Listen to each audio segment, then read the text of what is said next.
So comic news: Dan DiDio has left DC. Oh dear. So Dan DiDio. Why? Well, Why, no one knows for sure, really. But right. he's been a long time co-publisher of DC. In fact, he's how many years has he been there? He's been there for 18 years. Okay, so he served his time. Yeah, he served his time. But the thing was, I think what's the most controversial thing about it was that, like, there was no kind of warning about it or anything. Even like the day before he left, it was like they've got like a retailer's site on Facebook or something, and he was updating on that. So the next day he kind of like he's not there anymore. So that it's kind of weird. Okay. There's a lot of like hearsay about Dan DiDio. I don't know him personally or anything, or really kind of listen too much about rumors and that. But from what I've been hearing, he's a great person, but not a great person to work with. He's kind of difficult, apparently. Okay. So yeah, I don't know. What do you guys think about what's happening?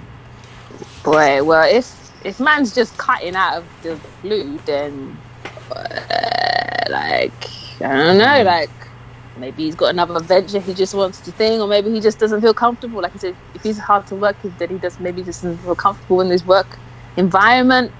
Which, if you're the person who's uncomfortable to work with, then it's kind of your fault. So like, you know, but you know, common courtesy is like, people, I'm out, or give 2 weeks notice or something. You know what I mean? So, but if you're just cutting to cut, then you know, what can I say?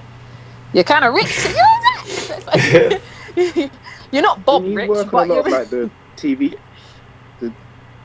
Nah. The TV. No. Was he just mainly the comic book then? He work on a lot of. I thought he did. Nah. You know, that's as long as the comic books get released, whatever. Yeah, I mean he. That's Jeff Johns who does the movie stuff, and he does more of the movie stuff now. But I think what was happening was he. I know Dan. Go ahead, say it again. Go. I was just gonna say I know Dan Didio's name, but I don't know what he does exactly. So for him stepping down, I don't really think, oh no, what's he gonna do? Yeah, no. Well, he was basically the publisher, basically. Sorry. Whoops. So he joined the company in January 2002 as vice president editorial, while he co-wrote Superboy. In 2014, he was promised to VP executive editor, and then in 2010, he and Jim Lee took over DC's publisher title following the retirement of Paul Levitz. Over the years, Didio moonlighted as a writer for DC on several occasions, including the current Metal Men 12-issue series. This is all coming from Newsarama and CBR.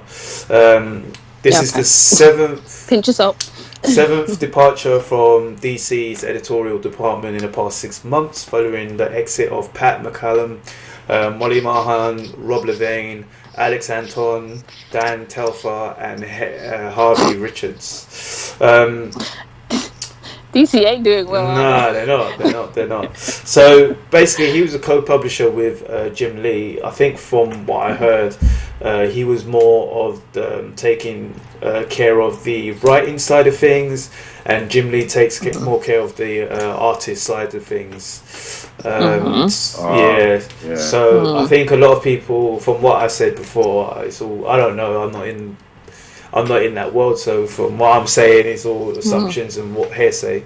But from what I hear, a lot of people didn't really get along with him professionally. There's been talks about him like wanting to change stories and do things that people are not happy with.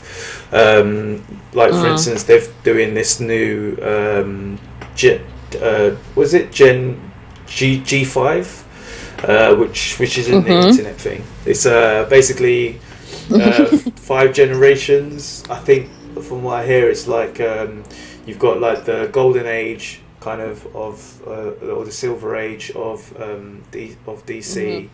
Then you've got like the golden age, and you've got the rebirth, and then New 52, then rebirth, and then you got the future. So you got, like we were saying earlier, like the older Batman, whoever takes on Batman after, or the Green Lantern after, or the Flash after. So a lot of people are kind of not really looking forward to it in a sense.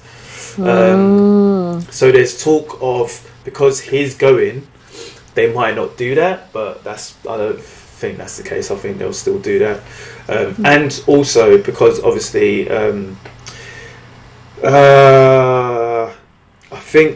can't remember what company brought, I think it's Time Warner brought DC, or I can't remember what company it was, but they recently got brought out, and it's the people at the top kind of filtering people out. But DC, man. There's a lot going on. There is, like, your films are trash. Your company's not doing well. You're postponing comics. I just feel like Jimmy just needs to come back to Image or Marvel, one of the two, or just do your own publications. DC just need a new revamp of everything. You need to reboot your whole company. How about that? Whole company. Maybe give the job to Brian Michael Bendis. Yeah, to be honest, I'm not reading everything that he's doing, but he is killing it.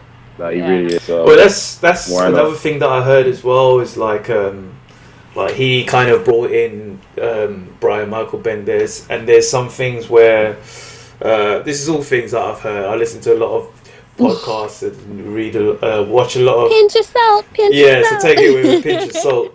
But like he brought in Brian Michael Bendis, and there's a lot of things that Jeff Johns had done in the DC universe that Brian Michael Bendis is kind of not really taken into account in his stories. He's kind of just ignored them. Basically, pretty much. It's like, we've got a continuity here that's happening. Let's try and stick to the continuity, but it's like, nah, it's alright. Nah, fuck it, just do it. Fuck it. So yeah, and so it's, I don't know, it's weird. It's weird. Okay, well, bye Bob and bye William. See you later. Dan and Bob. What is this one syllable names that just be at the top of everything? Yeah. But yeah, go ahead. So what's next? Okay, next one is Tom King. He is teasing a Batman and Catwoman pregnancy. I mean, what would they be called? Batcat. I Meowing.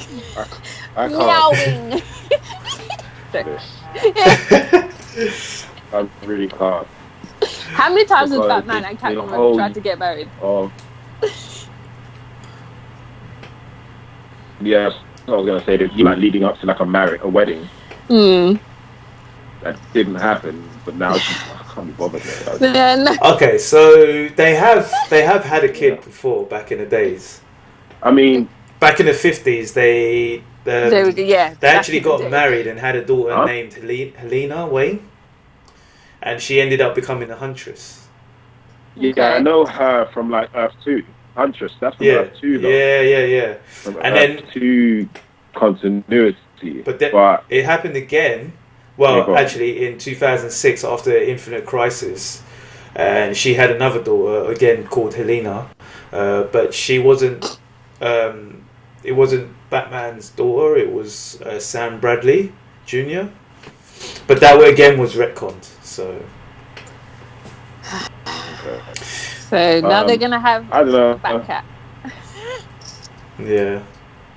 Are we excited about this Batcat? Or no, it's cool. I just think it's. if you weren't going to go through with the wedding, why even do a pregnancy? Do you get what I mean? let's think of it this way. They didn't do the wedding. That had something to do with Bane and all that shizzle anyway as well. They just recently killed Alfred, and now he's going to have a baby with Catwoman. So there is stuff that's actually moving on. It is moving on pretty quick, in a sense that you know. I don't know. I don't know really. I don't know how to take it, to be honest. Yeah, I mean, I don't know. I don't know how to take it. What are you gonna do? You know that Alfred's not hearing it. Who's raising the child while you two are just out slinging? You know what I mean? Kicking up ass. Dr. Leslie Tompkins will do it.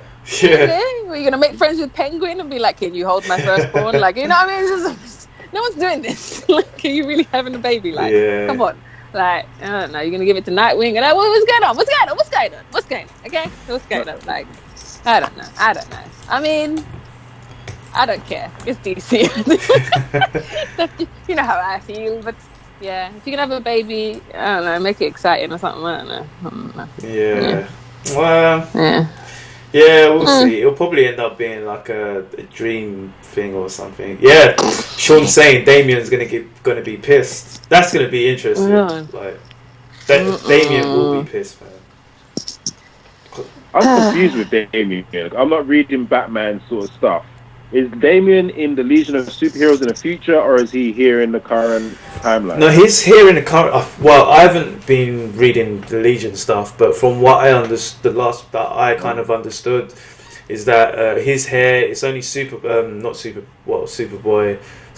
/ Jonathan Kent, who he's basically gone with the Legion. So basically, what happened, which is kind of weird as well in a sense, is that.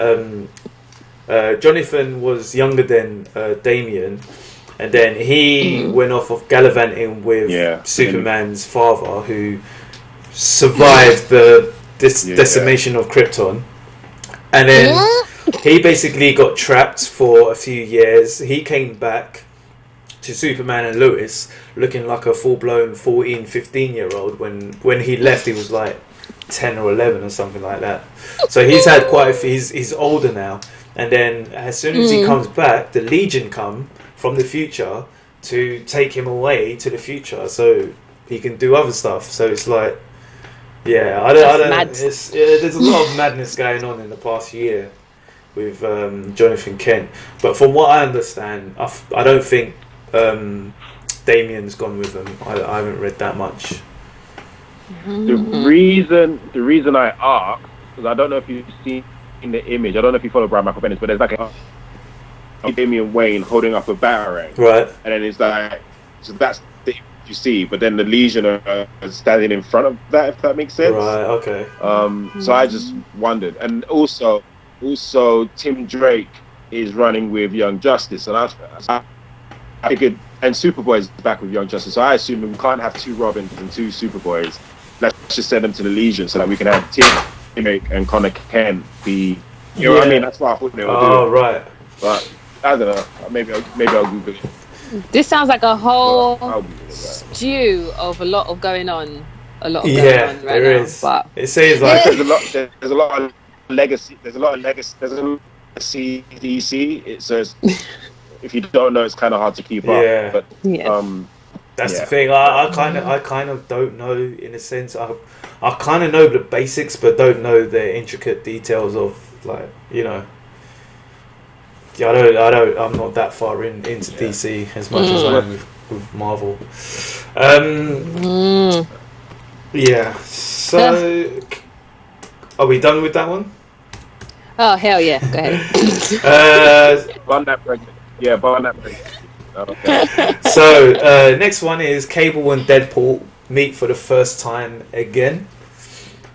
Yeah.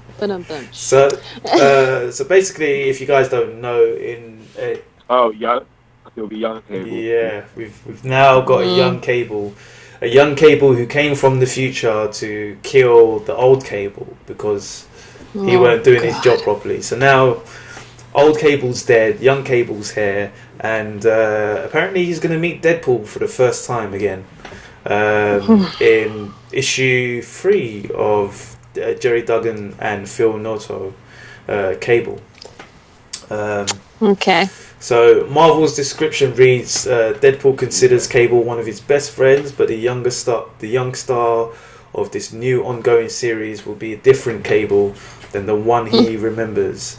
Not yet the grizzled old veteran Deadpool has teamed up with in the past. Nathan Summers will be meeting Deadpool for the first time in an adventure that will prove that this is one friendship that is destined to be.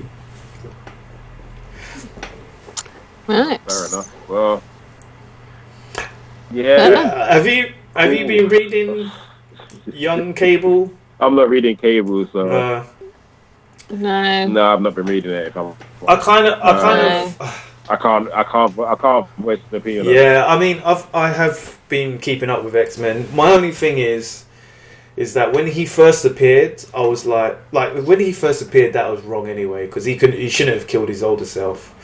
The only thing in my head is like, okay, Cyclops, and not that his mother is Jean, his mother is the clone of Jean, but they never really had a proper relationship with him. So that side of things is kind of good, but then that's the only thing really. Everything else about him is just like, why do we have him here? Yeah. So I've noticed they're trying to build this brother and sister relationship with him and Hope. Yeah. Which is quite mildly entertaining to see. Yeah. But again, not necessary. Yeah. I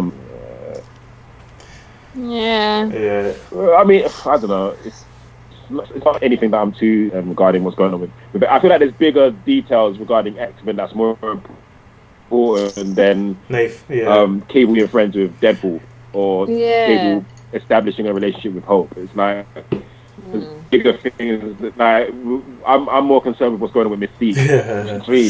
Yeah, we'll get onto that. It's whatever, yo. Yeah. But I mean, if young Cable's coming in to like, or whatever, kill himself, whatever, blah blah blah. But then he's introducing a new era of something, or he's bringing like a more devastating character into the mix. Great, but make that apparent, because then cloning, it's just long. And you've done it 1,000 bajillion times with bringing people back, then killing them, and it's just long. It's just It's like the Batman thing. We really don't Alright. We're gonna get onto that cloning thing and X-Men in a bit. But one last thing on the comic book news is Jonathan Hickman clears up what happened with Professor X and Fantomex confusion. Okay. So basically, before this whole Powers of X and House of X, Powers of 10 and House of X, there was a Astonishing X-Men series.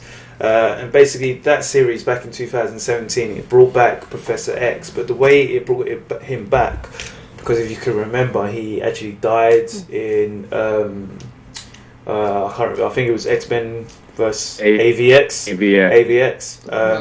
And basically his consciousness was in the astral plane, and some of the Astonishing X-Men, they had to battle Legion bad guy. This happened to me a couple. Shadow King. Yes, deja vu. I got you. They had to battle Shadow King, and part of Xavier's consciousness was still there. But the way that they defeated him, they defeated Shadow King, was Fantomex had to sacrifice his body so that Xavier can go inside his mind and get out of the astral plane and into Fantomex. So basically, Professor X was in Fantomex's head. That comic finished. We had the whole Age of X-Men, which I didn't read because it just looked crap. And then after that, we had Powers of 10, and House of X. Basically, Xavier's back. He's walking. He's got a helmet on his head. People were thinking it was Reed Richards from the maker from the universe. What's it called? The Ultimate Universe. Oh, okay. Ultimate Universe. But it wasn't. So people were like, so if it's not Reed Richards from the Ultimate Universe, so is it Fantomex? Basically, Jonathan Hickman said, yeah, it was Fantomex, but then, spoiler alert, in X-Force issue 1, I think, he got shot in the head. And basically, yeah. And then, as you know now, in X-Men, no mutants can really die because they can just grow their body again, and their consciousness goes into that body. He's back in his old body again, so that's all cleared up, nice and dusty. There you go. There you go. Thanks, Jonathan. Nice. Thanks for that. Yeah, that was the most simplest. So part. wait.